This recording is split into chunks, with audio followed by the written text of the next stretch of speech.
Good morning, students. Now I would like to start History Lesson 7 Anti Colonial Movements and the Birth of Nationalism. The Britishers came as traders and later colonized our country and suppressed the people. During that time, people started to revolt against them both in North and South India. In South India, that too from Tamil Nadu, the Palekkarars like Pulitevar, Kattabomman, Marudu brothers, Velunachiyar, they made a stiff resistance against the British. This we already learned in the last lesson. In this lesson, we'll talk about peasant and tribal resistance from the people in North India in early 19th century and the revolt made by the Chipais of Bengal region. We'll see one by one. The Battle of Plassey on 23rd June 1757 is the first incident that turns East India Company to become the rulers of India. The battle arises between East India Company and Sirajuddaula. In that East India Company, we have Robert Clive. He organized this battle, that is Battle of Plassey. Plassey is a place near Delhi region. During that time here, Clive was helped by the Jagat Seths. Jagat Seths, they were the rich people of Bengal region and they are considered as money lenders. So between 1757 and 1760, that is within 3 years, the British, they received nearly 22.5 million from Mir Jafar. Mir Jafar was a new Nawab of Bengal region. With that money, they invested in the Industrial Revolution in Britain because during that time they started Industrial Revolution. So with that Industrial Revolution, they made many products and they used our Indian land to market their products. So that is the first incident where the trouble started between India and the British ruler. While the British became the rulers of India, the resistance start from the peasants and tribal people. Here peasant means farmers and tribal people means those who lived in the mountainous region, especially in the northeastern part of India. The traditional elite and peasantry along with the tribals revolted. They were not necessarily seeking the removal of British but rather the restoration of the pre-colonial orders.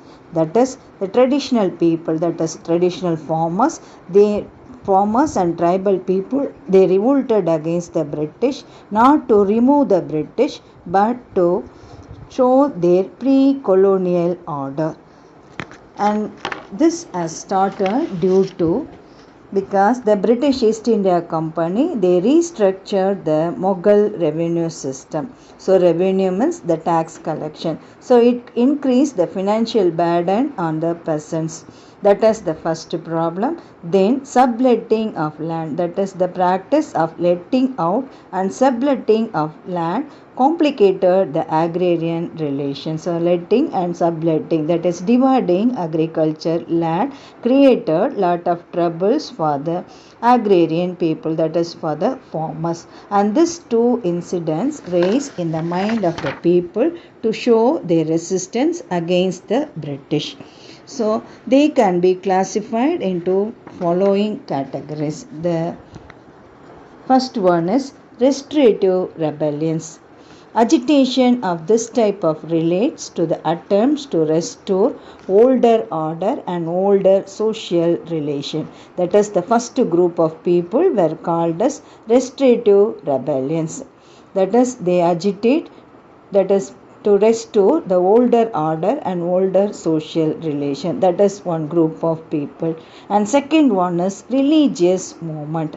Such agitations were led by religious leaders who fought for the liberation of the local populace by restructuring society on certain religious principles.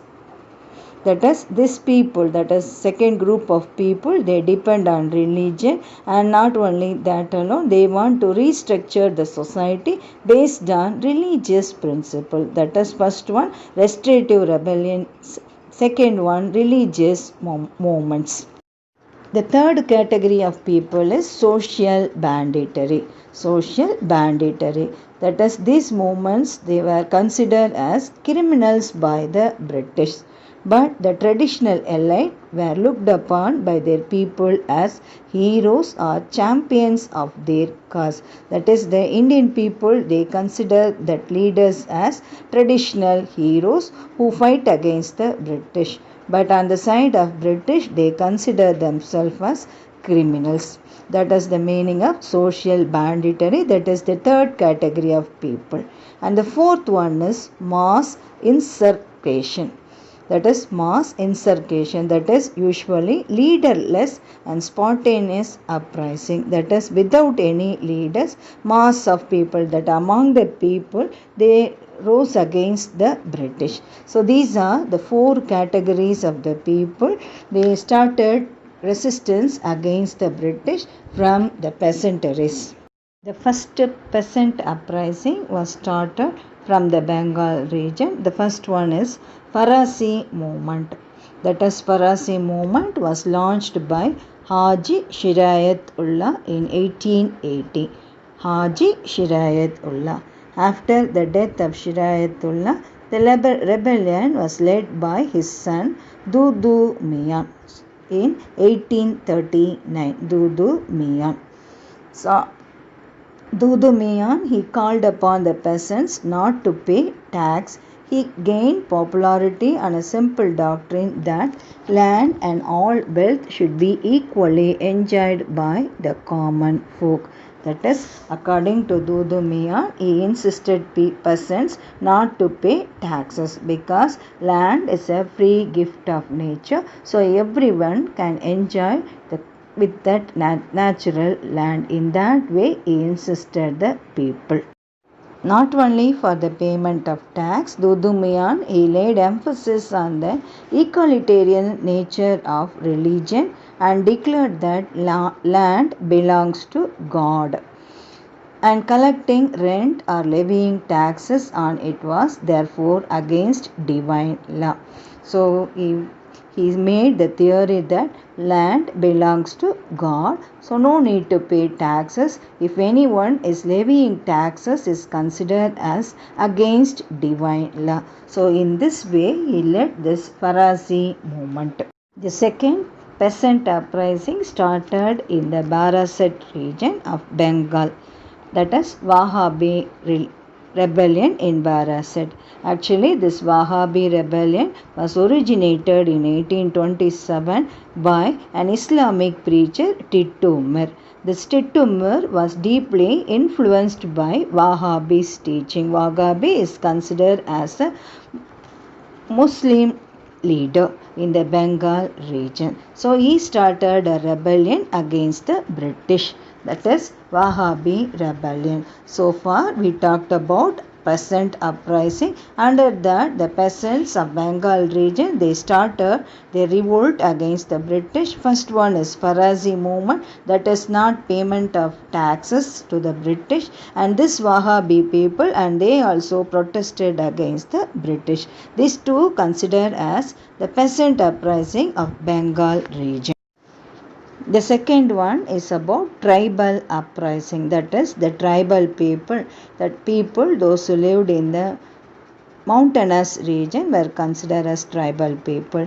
In that mountainous region, now the British people, they encouraged for the commercialization of forests, and that led to the disintegration of the traditional system of the tribal people, because the tribal people, they live separately in the mountainous region.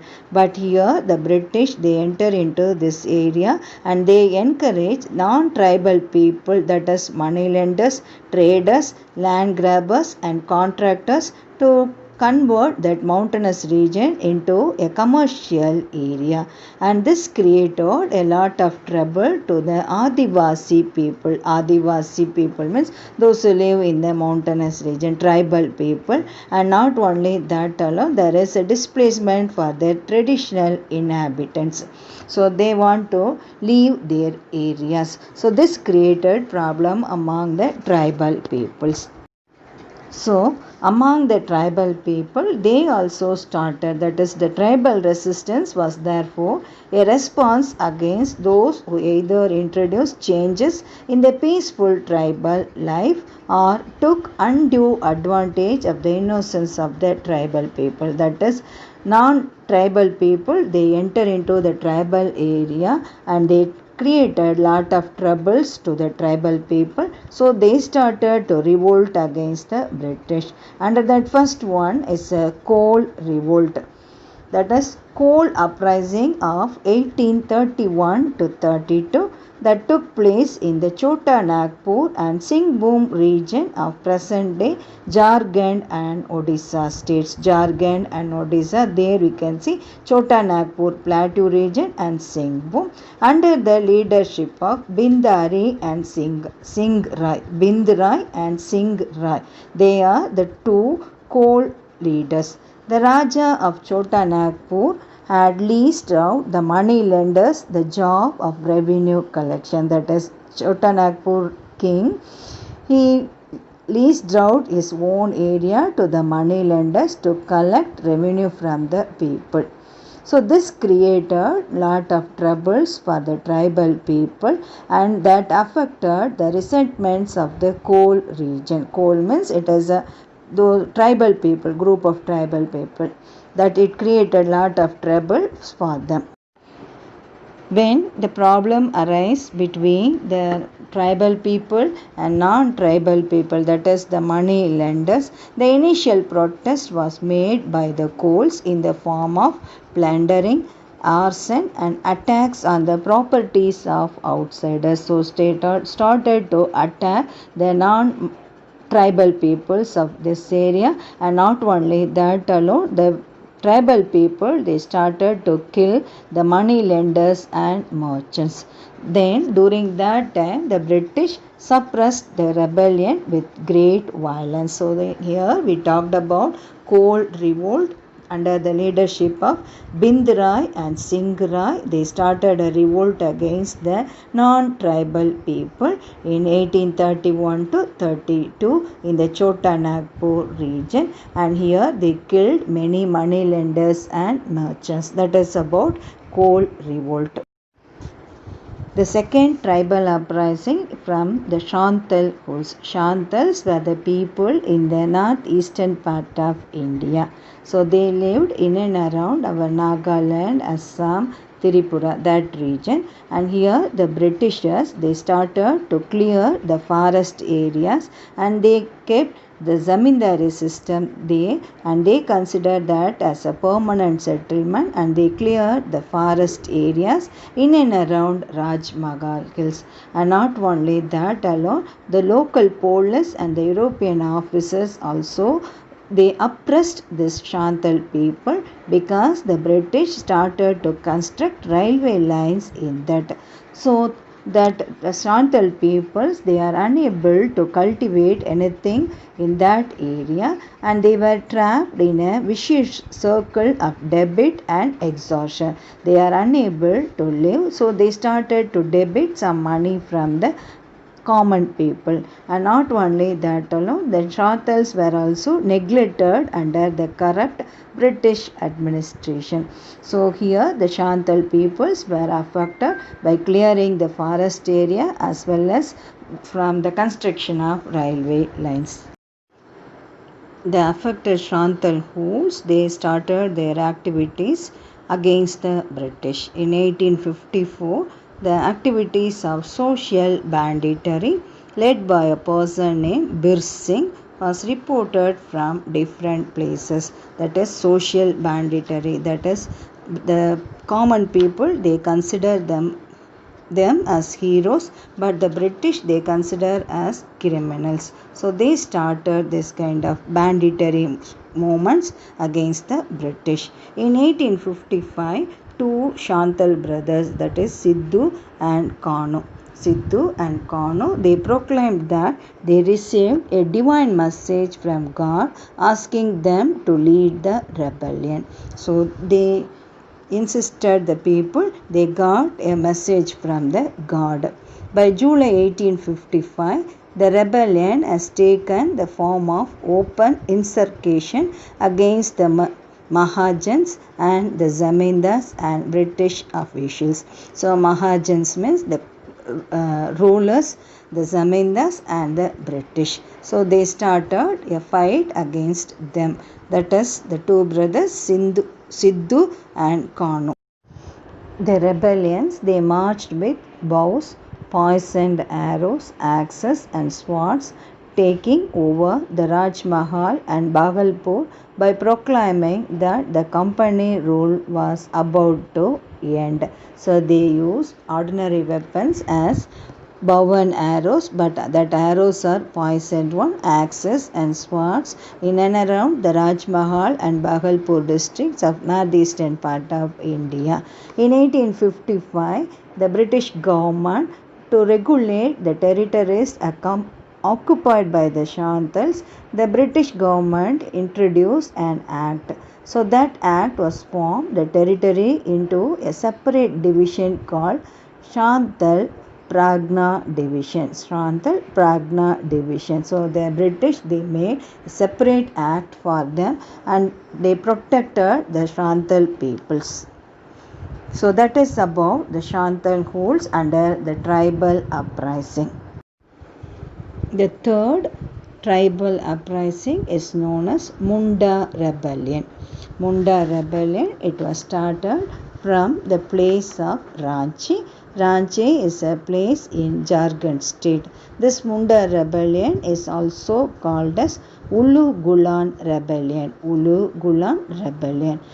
The Munda people, they are familiar with the cooperative farming or collective farming known as Kuntakatti. Under this Kuntakatti, here the people jointly cultivate their lands and share the profit. That is, the whole land will be under the cultivation by the village people. That is known as Kuntakatti, and they led a rich life in that region.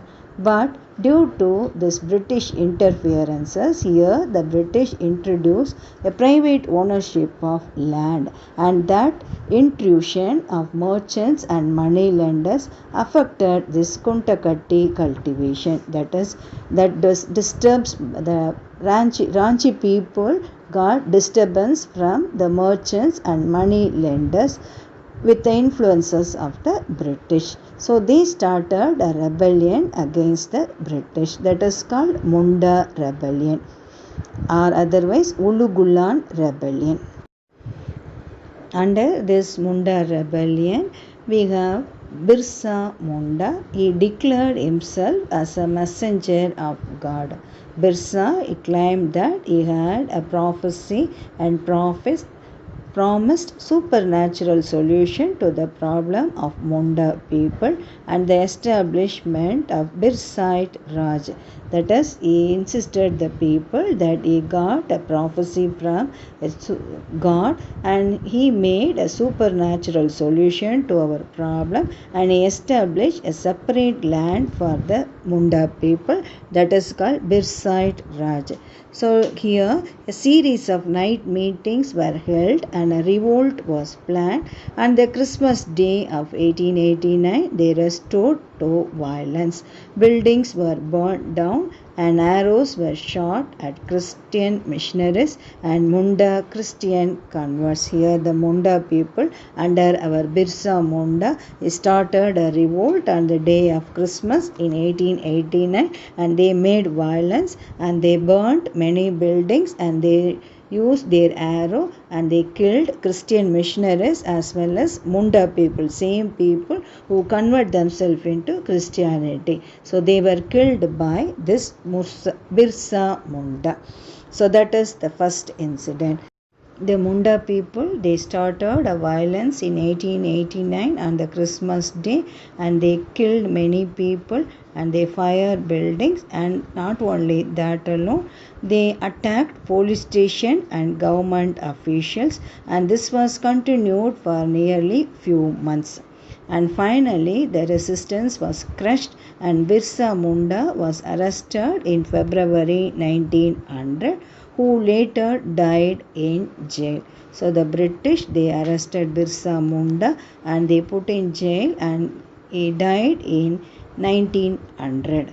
After the death of Birsa Munda, he became a folk hero for that people, and till date people, they celebrated this Birsa Munda in many songs. The Munda rebellion prompted the British to formulate a policy on tribal land, because the tribal people, they shown the tough resistance against the British. So the British, they formulate a policy for tribal land, and they introduced the Chota Nagpur Tenancy Act of 1908. Chota Nagpur Tenancy Act of 1908, so that will restrict the entry of non-tribal people into the tribal land. That is the Chota Nagpur Tenancy Act introduced by the British.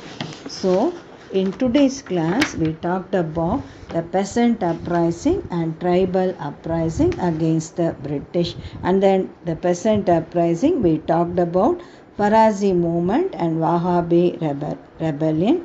And under the tribal uprising, we finished with Cold Revolt, Shantal Holes, then Munda rebellion. I hope you understood the concepts. If you have any doubt, you can ask me. Thank you, Ma.